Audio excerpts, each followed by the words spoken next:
norime parodyti jums lietuvių nuotykis Turkijoje, kaip Turkija mūsų sutaupė. Va. Visų pirma nustebino jų taupimas ant visko. Bet parodysim paprasčiausiai tarą.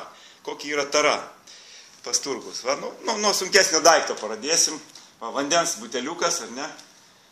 Aš jį namuose lietuvišką taip lankstydavau, taip sunkiai, bet va, turkiškas buteliukas tai lankstosi labai gražiai. Įmam buteliuką. Faktiškai gaunasi labai gražiai susikomplektuoja.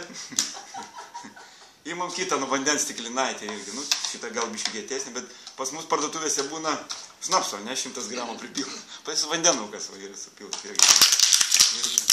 Sulankstom. Užsuk negaliu, tai jinai atsitės. Irgi neatsitėsi man. O viršūnė tai buvo stiklinaitės arbatai. Įmam stiklinaitę, va.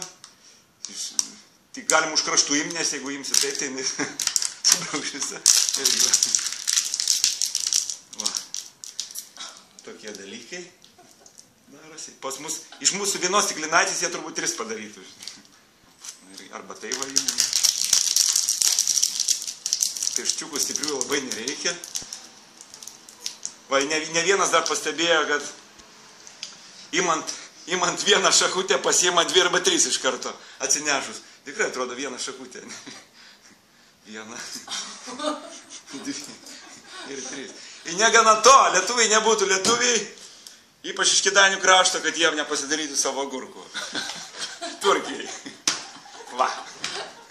O čia tai buteliukas. Čia tai. Važiuodami atgal mes musę suvartosim viską.